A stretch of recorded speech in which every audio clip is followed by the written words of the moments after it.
மாதம்பட்டி ரங்கராஜ் அவர் already திருமணமானவர். 2 ஆண் குழந்தைங்க இருக்காங்க. இந்த ஜாய் கிஸ்லா இருக்காங்க இல்லையா, அவங்க பாத்தீங்கன்னா ஃபெட்ரிக்ங்கிறவரை திருமணம் பண்ணி அவங்க 2 பேரும் கணவன் மணியா வாழ்ந்ததுக்கு சாட்சியா ஒரு குழந்தையும் இருக்கிறாங்க. அவங்களுக்கு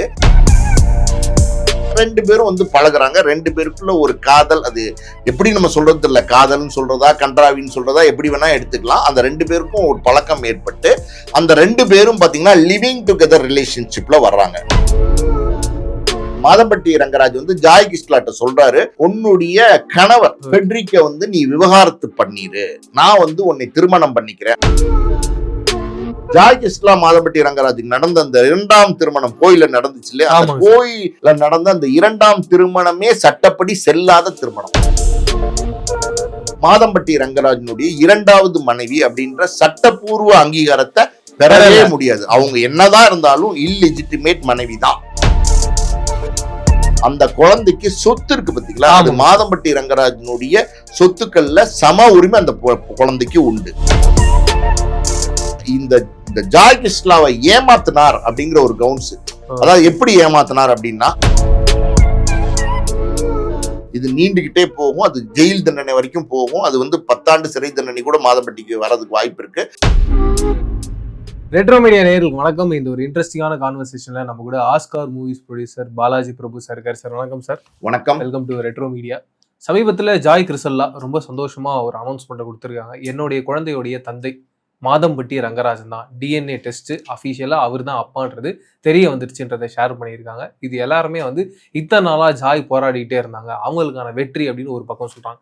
இன்னொரு பக்கம் என்ன சொல்றாங்கன்னா, ஏற்கனவே அவருக்கு திருமணம் ஆயிருக்குன்னு தெரிஞ்சு அவர்கிட்ட இருந்து காசை பறிக்கணுன்றதுக்காக தான் இப்படி ஒரு திட்டத்தை போட்டு இப்ப வெற்றிகரமான ஒரு முடிவுக்கு அவங்க வந்திருக்காங்க.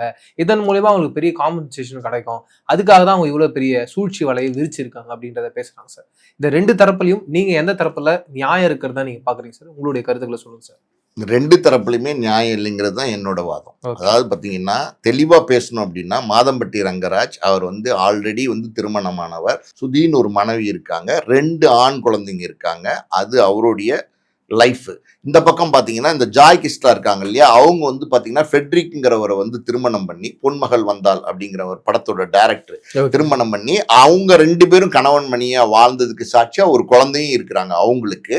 ஸோ இது அவங்களுடைய ஃபேமிலி இப்படி இருக்கு. இப்படி இருக்கும்போது பாத்தீங்கன்னா, மாதம்பட்டி ரங்கராஜ் பாத்தீங்கன்னா அந்த குக் வித் கோமாளின்னு ஒரு ப்ரோக்ராம் வந்துச்சு இல்லையா, அந்த ப்ரோக்ராம்ல கெஸ்டா போறாரு. அதுல காஸ்டியூம் டிசைனரா பாத்தீங்கன்னா இந்த ஜாய் கிஸ்லா போறாங்க. 2 பேரும் பழகுறாங்க. 2 பேருக்குள்ள ஒரு காதல். அது எப்படி நம்ம சொல்றது இல்ல, காதல்னு சொல்றதா கன்றாவின்னு சொல்றதா எப்படி வேணா எடுத்துக்கலாம். அந்த 2 பேருக்கும் ஒரு பழக்கம் ஏற்பட்டு அந்த 2 பேரும் பாத்தீங்கன்னா லிவிங் டுகெதர் ரிலேஷன்ஷிப்ல வர்றாங்க. ரொம்ப நல்லா நீங்க சில விஷயங்களை கவனிக்கணும். இவர் திருமணமானவர், இந்த அம்மா திருமணமானவங்க, 2 பேரும் திருமணமானவங்க. ஒரு லிவிங் ரிலேஷன்ஷிப்ல வர்றாங்க. ஒரு வீட்டுல பிளாட் எடுத்து 2 பேரும் ஒன்னா சேர்ந்து வாழ்றாங்க. இதுதான். அப்படி லிவிங் ரிலேஷன்ஷிப்ல இருக்கும் போது இவங்க 2 பேரும் பேசுறாங்க. என்ன பேசுறாங்க அப்படின்னா, மாதம்பட்டி ரங்கராஜ் ஜாய் கிஸ்லாட்ட சொல்றாரு, உன்னுடைய கணவர், அதாவது அந்த நேரத்துல அவர் கணவர் தான், விவாகரத்து ஆகல, ஃபெட்ரிக்க நீ விவகாரத்து பண்ணிரு, நான் உன்னை திருமணம் பண்ணிக்கிறேன் அப்படின்னு மாதம்பட்டி ரங்கராஜ் ஜாய் கிஸ்லாட்ட சொல்றாரு. ஜாய் கிஸ்லா மாதம்பட்டி ரங்கராஜ் கேக்குறாங்க, அது எப்படி சரியா வரும், நீங்க நாளைக்கு என்னை வேணான்னு சொல்லிட்டீங்கன்னா நான் என்ன பண்றது, கணவரையும் விவகாரத்து பண்ணிட்டு நான் என்ன பண்றதுன்னு கேக்குறாங்க. இல்ல நீ தைரியமா விவகாரத்து பண்ணி, என் மேல நம்பிக்கை இருக்குல்ல, நான் உன்னை திருமணம் செஞ்சுக்கிறேன், நான் உன்னை மனைவியா ஏத்துக்கிறேன், நீ முதல் கணவரை விவகாரத்து பண்ணுன்னு சொல்றாரு. அதை கேட்டு ஜாய் கிஸ்லா விவகாரத்து பண்றாங்க. அந்த அந்த அந்த ஜாய் கிஸ்லா ஃபெட்ரிக் இருக்கு பாத்தீங்களா, அந்த திருமணம் முறிஞ்சிருது, விவகாரத்து ஆயிருது. நல்லா புரிஞ்சுக்குங்க. ரொம்ப தெளிவா பார்க்க வேண்டிய விஷயம் என்ன அப்படின்னா, விவகாரத்தை ஆறதுக்கு முன்னாடியே அவங்க 2 பேரும் சேர்ந்து லிவிங் ரிலேஷன்ஷிப்ல இருந்திருக்கிறாங்க. ஸோ இப்படி விவகாரத்து பண்ணதுக்கு அப்புறம் மாதம்பட்டி ரங்கராஜ் பாத்தீங்கன்னா ஜாய் கிஸ்லாவை திருமணம் பண்ணியிருக்கார். அதுக்கான ஆதாரங்களை அவர் அந்த ஜாய் கிஸ்லா வெளியிட்டிருக்காங்க. மாலையும் கழுத்துமா ஒரு கோயில்ல 2 பேரும் திருமணம் பண்ணியிருக்காங்க.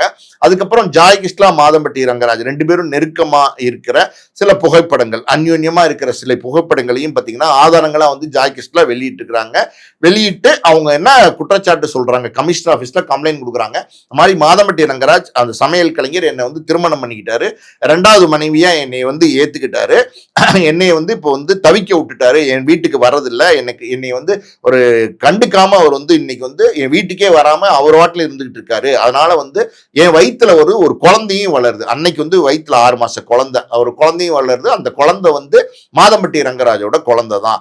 ஸோ இந்த இடத்துல என்னுடைய கணவர் மாதம்பட்டி ரங்கராஜை எனக்கு மீட்டு கொடுங்க, இந்த குழந்தைக்கு தகப்பன் மாதம்பட்டி ரங்கராஜுங்கிற அந்த உரிமையை கொடுங்க அப்படின்னு சொல்லி கமிஷனர் ஆஃபீஸ்ல கம்ப்ளைண்ட் கொடுக்குறாங்க. இதுக்கு எல்லாமே எப்படின்னா மாதம்பட்டி ரங்கராஜ் மௌனமா இருக்காரு. அதாவது எதை பத்தியும் கவலைப்படாம மௌனமா இருக்காரு. பெரிய செல்வந்தர், கோடிகள்ல பணம் இருக்கு, கிட்டத்தட்ட ஒரு 1000 கோடிக்கு மேல சொத்து இருக்கிறதா சொல்றாங்க. அப்படி இருக்கும்போது என்ன வேணாலும் பணத்தை வச்சு சாதிக்கலாம்னு நினைச்சிட்டு அவர் வந்து பேசாம மௌனமா இருக்காரு. அவர் வந்து இந்த திருமணத்தையும் வந்து அவர் ஒத்துக்கல, இந்த குழந்தை வந்து தன்னோட குழந்தையும் அவர் ஒத்துக்கல. இன்னொரு பக்கம் நீங்க கட் பண்ணி பாத்தீங்கன்னா ஜாய் கிருஷ்ணா மாதம்பட்டி ரங்கராஜுக்கு நடந்த அந்த 2ஆம் திருமணம் கோயில நடந்துச்சு இல்லையா, அந்த கோயில நடந்த அந்த 2ஆம் திருமணமே சட்டப்படி செல்லாத திருமணம். சட்டப்படி செல்லாது, அந்த திருமணமே செல்லாது. ஏன் செல்லாதுன்னா இவர் வந்து ஏற்கனவே கல்யாணமானவர், முதல் மனைவி உயிரோடு இருக்காங்க, அங்க அவருக்கு விவகாரத்து நடக்கல அப்படின்னும் போது இந்த திருமணமே செல்லாது. ஆனா திருமணம் பண்ணிக்கிட்டதான் அவங்க வந்து குற்றச்சாட்டு சொல்றாங்க, ஆதாரங்களை காமிக்கிறாங்க. அதுக்கப்புறம் பாத்தீங்கன்னா நெருக்கடி போலீஸ்கிட்ட வந்து தொடர்ந்து வந்து போறாங்க, இந்த மாதிரி வந்து விசாரிக்கணும் அப்படின்னும் போது மாதம்பட்டி ரங்கராஜ் மனைவி ஸ்ருதி எல்லாம் கூப்பிட்டு மகளிர் காவல் நிலையத்தில் வச்சு விசாரணை பண்றாங்க. அதுல சில உண்மைகள் வந்து தெரிய வருது. அந்த மகளிர் ஆணையம் சில விஷயங்களை பரிந்துரை பண்ணி கோர்ட்டுக்கு அனுப்புறாங்க. அந்த நேரத்துல வந்து பாத்தீங்கன்னா ஜாய் கிருஷ்ணா இங்க வந்து நமக்கு சரியான நீதி கிடைக்கலன்னு கோர்ட்ல வந்து வழக்கா தொடுக்குறாங்க. கோர்ட்ல வந்து ஒரு வழக்கு தொடுக்குறாங்க. யார் வழக்கு தொடுக்குறாங்கன்னா ஜாய் கிருஷ்ணா தான் வழக்கு தொடுக்குறாங்க. அந்த வழக்குல அவங்க என்ன சொல்றாங்கன்னா, கமிஷனர் ஆபீஸ்ல சொன்னதுதான், அவர் என்னுடைய கணவர் 2வது திருமணம் பண்ணிட்டாரு, என் வயிற்றுல ஒரு குழந்தை இருக்கு, அந்த வழக்கு தொடுக்கும் போது அவங்க வயிற்றுல அந்த குழந்தை இருக்கு, அப்ப வந்து குழந்தை பிறக்கல, வயிற்றுல அந்த குழந்தை இருக்கு, இந்த குழந்தைக்கு அவர் தான் தகப்பன்னு சொல்றாங்க. இந்த வழக்க அவர் வந்து மாதம்பட்டி ரங்கராஜ் அது வந்து அவருடைய வழக்கறிஞர்களை வச்சு நடத்துறாரே தவிர, அந்த சூழ்நிலையில கூட எனக்கும் ஜாய் கிருஷ்ணாக்கும் தொடர்பு இருந்தது உண்மை, திருமணம் பண்ணிக்கிட்டது உண்மை, அந்த குழந்தை என்னோட குழந்தை அப்படிங்கறது அவர் எங்கேயுமே சொல்லல. அழுத்தி வந்து ஜாய் கிருஷ்ணா சொல்றாங்க அது அவரோட குழந்தை தான். ஆனாலும் அவர் வந்து அது அவரோட குழந்தை இல்லைன்னு மறுக்கல. நல்லா புரிஞ்சுங்க, அவரோட குழந்தை இல்லைன்னு மறுக்கல, ஆனா அவரோட குழந்தை தான்றதையும் அவர் ஏற்றுக்கல. இப்படி இருக்கிற சூழ்நிலையில கோர்ட்ல வந்து 2 பேரும் டிஎன்ஏ டெஸ்ட் எடுக்கிறதுக்கு சொல்றாங்க. மாதம்பட்டி ரங்கராஜனுடைய டிஎன்ஏ மரபணு, அதே மாதிரி அந்த குழந்தையோட மரபணு எடுத்து சோதனை பண்ணி அது வந்து நேத்தி கோர்ட்டுக்கு வந்து அந்த ரிசல்ட் வந்து வந்திருக்கு. அந்த ரிசல்ட்ல நேத்திக்கு வந்து நீதிபதி என்ன சொல்லியிருக்காரு அப்படின்னா, மாதம்பட்டி ரங்கராஜனுடைய குழந்தை தான் ஜாய் கிருஷ்ணாவோட குழந்தை. இதுக்கு நடுவில் ஜாய் கிருஷ்ணா குழந்தை பிறந்துருச்சு, இப்ப குழந்தை பிறந்தே 6 மாசம் ஆச்சு. இந்த வழக்கு நீண்ட நாளா விசாரணையில இருக்கு. சோ மாதம்பட்டி ரங்கராஜனுடைய குழந்தை தான் பயாலஜிக்கல் ஃபாதர். சயின்டிபிக்கா பாத்தீங்கன்னா மாதம்பட்டி ரங்கராஜ் தான் அந்த குழந்தைக்கு தகப்பன் அப்படிங்கிறது நிரூபணம் ஆயிருச்சு அப்படின்னு வந்து கோர்ட்ல வந்து தீர்ப்பு சொல்லியிருக்காங்க. இந்த வழக்கு எனக்கு தெரிஞ்சு பாத்தீங்கன்னா ஜூன் 6ஆம் தேதியோ என்னமோ வருது, கோர்ட்டுக்கு மறுபடியும் மறு விசாரணைக்கு வருது. இதுதான் இப்படிதான் வந்து ஒரு சிச்சுவேஷன்ல வந்து நிக்குது இந்த வழக்கு. இவர் தான் தகப்பன்னு நிரூபணம் ஆனதுக்கு அப்புறம் இந்த உறவே வந்து உண்மைதான் அப்படிங்கிறது ஒரு நிரூபணமாகும். என்னதான் இந்த உறவு உண்மைதான் அப்படின்றது நிரூபிச்சாலும் இதுல எப்படின்னா இல்லிஜிட்டிமேட்ல வந்து உறவு இது, அதாவது வந்து இல்லீகலான உறவு, சட்டப்பூர்வமான உறவு கிடையாது. எந்த காலத்திலயுமே வந்து பாத்தீங்கன்னா ஜாய் கிருஷ்ணா மாதம்பட்டி ரங்கராஜனுடைய 2வது மனைவி அப்படின்ற சட்டப்பூர்வ அங்கீகாரத்தை பெறவே முடியாது. அவங்க என்னதான் இருந்தாலும் இல்லிஜிட்டிமேட் மனைவி தான் சட்டப்படி பார்த்தா. ஆனா அந்த குழந்தை ஒன்று இருக்கு பாத்தீங்களா, அந்த குழந்தையும் பாத்தீங்கன்னா ஒரு இல்லிஜிட்டிமேட் மனைவிக்கு பிறந்த ஒரு இல்லிஜிட்டிமேட் குழந்தை. அதுவுமே பாத்தீங்கன்னா ஒரு இல்லீகல் ரிலேஷன்ஷிப்ல பிறந்த குழந்தையதான் பார்ப்பாங்க. ஆனா மாதம்பட்டி ரங்கராஜ் தான் அந்த குழந்தைக்கு தகப்பங்கிறது டிஎன்ஏ டெஸ்ட் மூலமா மரபணு சோதனை மூலமா வந்து நிரூபிச்சிட்டதுனால, கோர்ட்லயே வந்து அதை வந்து அறிவிச்சிட்டதுனால அந்த குழந்தைக்கு சொத்து இருக்கு பாத்தீங்களா, அது மாதம்பட்டி ரங்கராஜனுடைய சொத்துக்கள்ல சம உரிமை அந்த குழந்தைக்கு உண்டு. அதே மாதிரி மாதம்பட்டி ரங்கராஜனுடைய அப்பா, மாதம்பட்டி ரங்கராஜனுடைய தாத்தா, மூதாதையர்கள் சொத்துன்னு சொல்லுவாங்க, ஆன்செஸ்டர் ப்ராப்பர்ட்டி, அதுலயுமே அந்த குழந்தைக்கு வந்து உரிமை இருக்கு. அந்த குழந்தைக்கு அது இல்லிஜிட்டிமேட் சைல்டா இருந்தா கூட அந்த குழந்தைக்கு சொத்து உரிமை அப்படின்னும் போது அது சம உரிமை இருக்கு. அது நிச்சயமா எல்லா சொத்துக்கள் மாதம்பட்டி ரங்கராஜ் என்ன இருக்கோ எல்லாமே அந்த குழந்தைக்கும் ஒரு பங்கு பிரிச்சு கொடுத்துதான் ஆகணும். ஏற்கனவே 2 குழந்தைங்க இருக்காங்க, மனைவி இருக்காங்க, அவங்களுக்கு போகல 4 பங்கா அது போட்டு கொடுத்துதான் ஆகணும், வேற வழியே கிடையாது. இப்படிதான் வந்து இருக்கு. பட் அந்த குழந்தைக்கு இப்ப வந்து அந்த குழந்தை தான் அறிவிச்சதுக்கு அப்புறம் மாதம்பட்டி ரங்கராஜை பொறுத்த வரைக்கும் பாத்தீங்கன்னா இன்னைக்கு வழக்குல சிக்கி இருக்காரு. இன்னும் அவர் மேல வந்து எஃப்ஐஆர் எல்லாம் பதிவுப்படாம கோர்ட்ல வழக்கு மட்டும்தான் நடந்துகிட்டு இருக்கு. ஸோ இனி அடுத்து இந்த வழக்குல என்ன நடக்கலாம் அப்படின்னா எஃப்ஐஆர் அவர் மேல பதிவு பண்ணப்படும். ஏன்னா இந்த ஆதாரம் இருக்கு. அப்படி இருக்கும்போது இந்த வழக்கை தொடுத்தது வந்து ஜாய் கிருஷ்ணா அப்படின்னும் போது எஃப்ஐஆர் பதிவு பண்ணப்பட்டு அது வந்து மாதம்பட்டி ரங்கராஜ் சிறை பிடிக்கப்பட்டு ஜெயில அடைக்கப்படுறதுக்கு வாய்ப்பு இருக்கு. போலீஸ் அரெஸ்ட் பண்ணி ஜெயிலுக்கு போவார் இருக்கு, நிச்சயமா இருக்கு. ஏன்னா வந்து இது வந்து ஏதாவது நான் சொல்றது தெளிவா புரிஞ்சுங்க. இந்த உறவு சட்டப்பூர்வமான உறவு கிடையாது. இல்ல இந்த குழந்தை சட்டப்பூர்வமான குழந்தை கிடையாது. குழந்தைக்கு சட்டப்பூர்வமான சொத்து உரிமை உண்டு, அது தனி. ஆனா இந்த ஜாய் கிருஷ்ணாவை ஏமாத்தினார் அப்படிங்கிற ஒரு கவுன்ஸ். அதாவது எப்படி ஏமாத்தினார் அப்படின்னா எனக்கு கல்யாணமே ஆகலைன்னு சொல்லி திருமணம் பண்ணியிருந்தா அது ஏமாத்து. கண்டிப்பா திருமணம் ஆயிடுச்சு விவாகரத்து ஆயிடுச்சுன்னு சொல்லியிருந்தா ஏமாத்து. எப்படியோ வந்து பாத்தீங்கன்னா இந்த மாதிரி ஏதாவது ஒண்ணு சொல்லி ஆசை வார்த்தை ஒரு பெண்ணுகிட்ட சொல்லி அந்த பெண்ணுகிட்ட நான் உன் கணவனா இருப்பேன், உன்னோட நான் வாழுவேன் அப்படிங்கிற உத்தரவாதங்களை கொடுத்து, ஃபால்ஸ் ப்ராமிஸ், பொய்யான உத்தரவாதங்கள், பொய்யான சத்தியங்களை கொடுத்து அந்த பெண்ணுடைய மனசை கலைச்சு ஏமாத்துறது ஒரு விதமான ஏமாத்து தான், சீட்டிங். அந்த மாதிரி வந்து இந்த பெண்ணை ஏமாத்திருக்கார் அப்படிங்கிறது வந்து எப்படின்னா இந்த குழந்தை இருக்கு பாத்தீங்களா, இது இவரோட குழந்தைன்னு சொல்லும் போது ஆதாரப்பூர்வமா இங்க வந்து ஆதாரங்கள் இருக்கு. இது அவர் இல்லைன்னு சொல்ல முடியாது. இனிமே அந்த குழந்தை என்னோட குழந்தை இல்லைன்னு அவரால் சொல்ல முடியாது. அப்படி இருக்கும்போது அவருக்கு நிச்சயமா தண்டனை, அதாவது ஜாய் கிருஷ்ணா இவருக்கு தண்டனை வேணும், இவருக்கு தண்டனை தான் வேணும் அப்படின்னு நினைச்சாங்கன்னா அது அந்த வழக்கை தொடர்ந்து நடத்தினாங்கன்னா நிச்சயமா அவருக்கு தண்டனை கிடைக்கும். ஜெயிலில் அடைக்கிறதுக்கு வாய்ப்பு இருக்கு. ஆனா ஜாமீன்ல வெளில வந்துருவார்.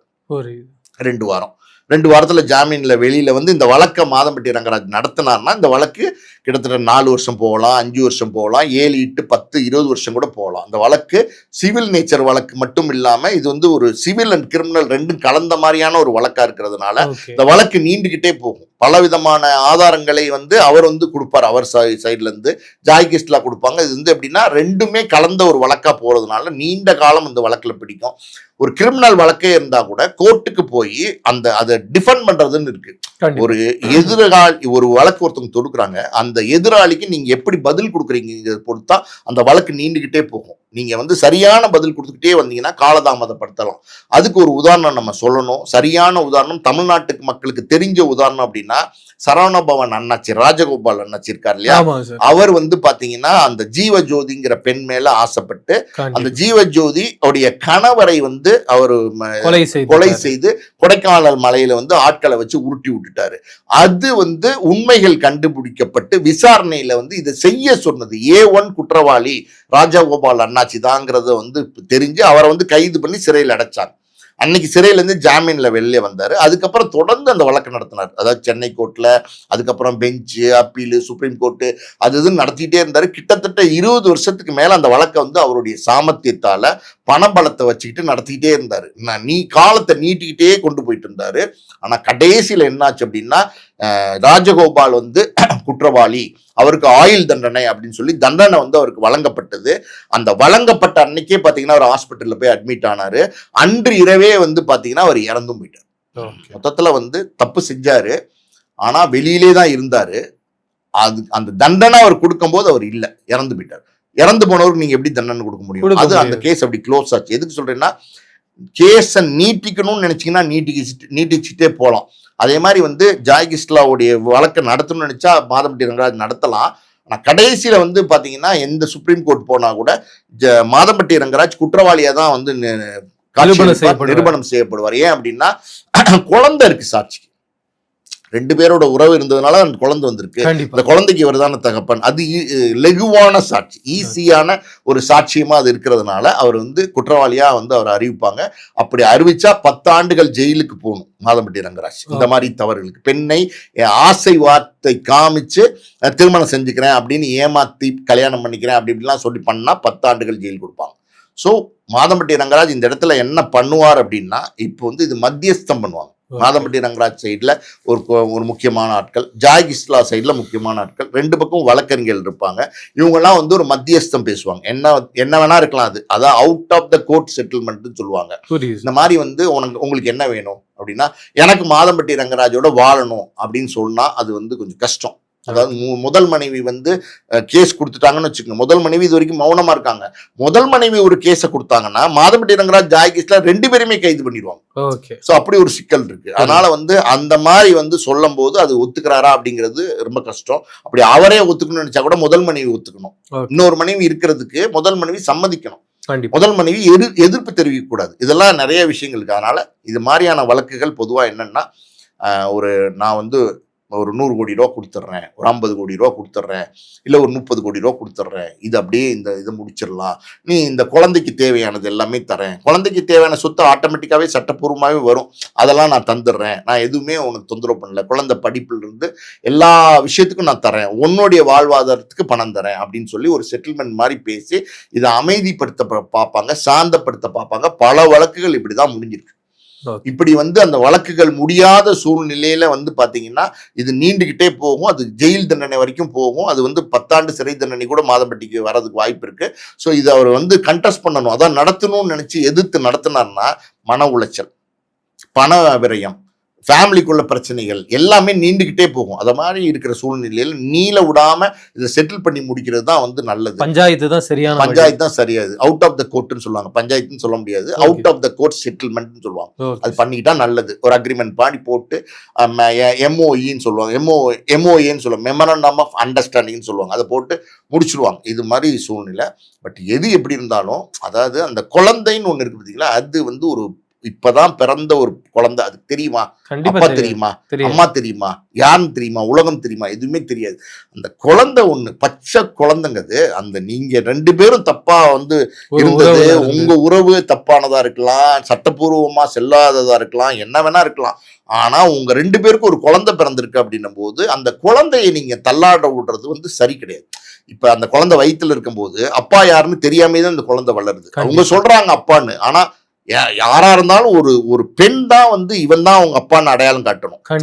அந்த அடையாளம் காட்டுறது யார், நம்ம தாய் தான். அப்படின்னும் போது ஒரு பெண் வந்து சொல்றா என்னோட குழந்தை மாதம்பட்டி ரங்கராஜோட குழந்தைன்னும் போது அவர் ஒத்துக்கல, ஏத்துக்கவும் இல்லை, மறுக்கவும் இல்லை. அப்படி இருக்கும்போது அந்த குழந்தையோட தகப்பன் யாருங்கிற கேள்விக்குறி வந்துருச்சு. அப்படி இருக்கும்போது அந்த குழந்தை வயிற்றுல இருந்து இப்ப பிறந்துருச்சு, இப்ப 6 மாசம் ஆச்சு. இன்னமும் வந்து பாத்தீங்கன்னா அந்த குழந்தையோட தகப்பன் யாருங்கிறது வந்து டிபேட்னா பட்டிமன்றம் போட்டு நம்ம எல்லாம் விவாதம் பண்ணிட்டு இருக்கோம். நீங்களும் நானும் இதை பத்தி பேசுறோம் அப்படின்னா அந்த குழந்தை என்ன பாவம் பண்ணுச்சு, அந்த குழந்தைய வந்து அங்கீகாரம் கொடுக்கணும். அந்த குழந்தை அந்த சொசைட்டில இனிமேதான் வாழ போகுது, வளர போகுது, இனிமேதான் எல்லாமே பார்க்க போகுது. அந்த குழந்தை பச்சை குழந்தைங்க, அது 6 மாசத்து குழந்தை, அது இனிமேதான் ஸ்கூலுக்கு போகும், காலேஜுக்கு போகும், அடுத்து கல்யாணம், காட்சி, சந்தோஷம் எல்லாம் இருக்கு. அப்படி இருக்கும்போது அந்த அப்பா யாரு அப்படிங்கிற ஒரு கேள்வியை கொண்டு நிறுத்துனீங்கன்னா அதை விட கொடுமை எதுவுமே கிடையாது. அது இன்னைக்கு நிரூபணம் ஆயிடுச்சு சட்டப்பூர்வமா. ஆனாலும் சட்டப்பூர்வமா வந்து கோர்ட் சொல்லிட்டா கூட பயாலஜிக்கல் ஃபாதர், அதாவது சயின்டிபிக்கலி நீங்க தான் தகப்பன்றது சொல்லிட்டா கூட கண்டிப்பா நீங்க வந்து மனம் இறங்கி, அதாவது நியாய தர்மத்துக்கு கட்டுப்பட்டு, மனசாட்சிக்கு கட்டுப்பட்டு, ஆமா என்னோட குழந்தை தான் அப்படிங்கிறத வந்து நீங்க சொல்லி ஏத்துக்கிட்டு அந்த குழந்தைக்கு வந்து பணம், சொத்து அது கொடுத்தா மட்டும் போதாது. அந்த குழந்தைக்கு ஒரு தகப்பனா கொடுக்க வேண்டிய அன்பு, பாசம், அரவணைப்பு, தாலாட்டு, படிக்க வைக்கிறது, அந்த குழந்தைய வந்து ஒவ்வொரு காலகட்டத்திலையும் வளர்ந்து ஒரு தகப்பனா இருந்து அதை பார்த்து சந்தோஷப்பட்டு நெஞ்சில தூக்கி போட்டு தோல்ல தூக்கி போட்டு தாலாட்டு பாடி அந்த குழந்தைய வளர்த்து நீங்க என்னோட மகன் தான் அப்படின்னு உரிமையா நீங்க சொல்லணும். அந்த உரிமையா அவனும் சொல்லணும், எங்க அப்பா மாதம்பட்டி ரங்கராஜ் தான் சொல்லணும். அந்த மாதிரி ஒரு நிலைமை வந்து நீங்க பண்ணணும். மாதம்பட்டி ரங்கராஜ் இது வரைக்கும் தப்பு பண்ணியிருக்கலாம், பல நேரங்கள்ல பல விஷயங்கள் நடந்திருக்கு, எத்தனையோ வழக்குகள் இந்த மாதிரி இருந்திருக்கு. ஆனா இனிமே அது இந்த விஷயத்துக்கு ஒரு எண்டு பாயிண்ட் கொடுத்து அந்த குழந்தைக்கு உரிய அங்கீகாரம், சட்டப்பூர்வமான அங்கீகாரம் கிடைச்சிட்டாலும் நீங்க வந்து அந்த நியாயம், அதாவது வந்து தார்மீகமா ஒரு பொறுப்பு இருக்குல்ல, அதை நீங்க செய்யணும்ன்றதுதான் என்னோட வேண்டுகோள். ரொம்ப அழகா சொன்னீங்க சார். வேற ஒரு இன்ட்ரெஸ்டிங்கான இன்டர்வியூல சந்திப்போம். அது வரைக்கும் நன்றி, வணக்கம். வணக்கம்.